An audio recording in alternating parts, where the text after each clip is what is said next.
फारसी सल्तनत, जिसे तारीख में हखामनिशी सल्तनत के नाम से याद किया जाता है, इंसानी तारीख की उन चंद अजीम सल्तनतों में शामिल है जिन्होंने न सिर्फ ज़मीन के वसी इलाकों पर हुकूमत की, बल्कि हुक्मरानी, इंसाफ, नज़्म-ओ-नस्क, मजहबी रवादारी और सकाफ़ती हमाहंगी के ऐसे उसूल कायम किए जो सदियों तक दुनिया की बड़ी तहज़ीबों के लिए मिसाल बने।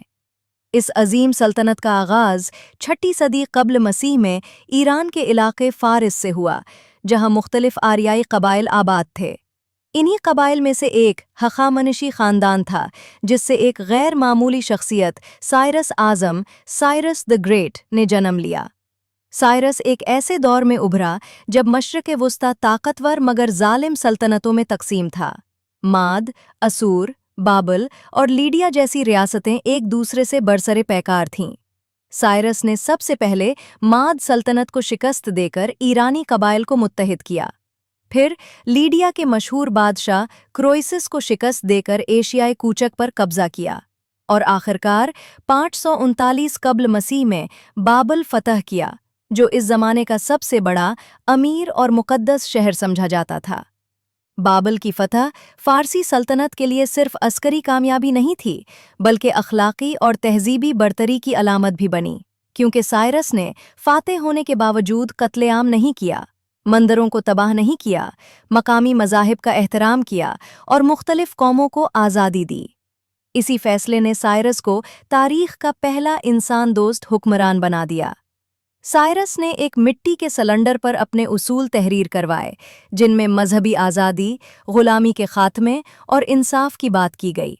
ये तहरीर आज साइरस सिलेंडर के नाम से जानी जाती है और इसे इंसानी हुकूक का पहला तहरीरी मंशूर कहा जाता है। साइरस आज़म की वफ़ात के बाद उसका बेटा कंबोजिया दुवोम तख्त पर बैठा, जिसने अपने बाप की फतूहात को जारी रखा और मिस्र पर हमला करके उसे फ़ारसी सल्तनत का हिस्सा बनाया। मिस्र की फतह के बाद फ़ारसी सल्तनत 3 बरे-अज़्मों एशिया, अफ्रीका और यूरोप तक फैल गई। ताहम कंबोजिया का दौर ज़हनी अदम तवाज़ुन, सख्तगीरी और बगावतों की नज़र हो गया।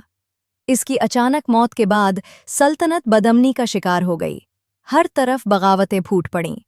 ऐसे नाजुक वक्त में दारा आज़म ने इक़्तिदार संभाला। दारा आज़म फ़ारसी तारीख़ का वो मेमार था जिसने एक फ़ातह रियासत को बाकायदा सल्तनत में तब्दील किया। दारा ने सबसे पहले झूठे दावेदारों को शिकस्त देकर इक़्तिदार मुस्तहकम किया। फिर एक शानदार इंतज़ामी निज़ाम कायम किया। उसने सल्तनत को सातरापियों यानी सूबों में तकसीम किया।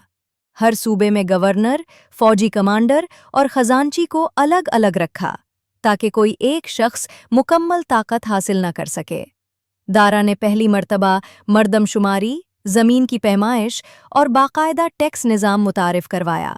उसने शाही सड़क, रॉयल रोड, तामीर करवाई, जो एशियाई कूचक से ईरान तक फैली हुई थी।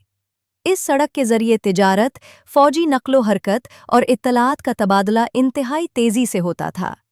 दारा ने शाही डॉक का निज़ाम कायम किया, जिसके बारे में यूनानी मुअर्रिख़ हेरोडोटस ने लिखा कि न बर्फ़, न बारिश, न अंधेरा और न ही रात उन कासिदों को अपने फ़र्ज़ से रोक सकती है।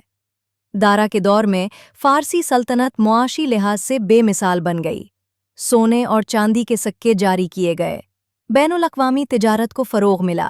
हिंदुस्तान, मिस्र, बाबल और यूनान से अशियाए सल्तनत के मुख्तलिफ हिस्सों में मुंतकिल होने लगीं।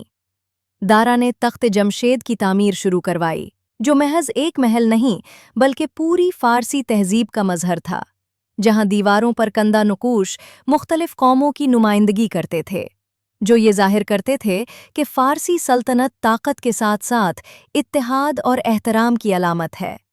दारा आज़म ने यूनानी शहरों को ताबे करने की कोशिश की, मगर 490 क़ब्ल मसीह में मिराथन की जंग में फ़ारसी फ़ौज को शिकस्त हुई। ये शिकस्त अगरचे अस्करी थी, मगर सल्तनत की बुनियादें मजबूत रहीं। दारा के बाद इसका बेटा खशायार शाह तख्त पर आया, जो तारीख़ में अपनी अजीम फ़ौजी मुहिम्मात के लिए जाना जाता है। खशायार शाह ने यूनान पर एक बहुत बड़ा हमला किया, जिसमें लाखों फ़ौजी, बहरी जहाज़ और सिपाह शामिल थे। इसकी फ़ौज ने एशिया से यूरोप तक पुल तामीर करके सफ़र किया। تھرموپائلی کی جنگ میں اگرچہ اسپارٹا کے بادشاہ لیونائڈس اور اس کے چند 100 سپاہیوں نے بے مثال قربانی دی، مگر آخرکار فارسی فتوحات میں نہیں بلکہ انسانیت، عدل، نظم اور برداشت میں ہے۔ اور یہی وجہ ہے کہ آج بھی سائرس اعظم کو صرف فارس کا بادشاہ نہیں بلکہ پوری انسانیت کا محسن کہا جاتا ہے۔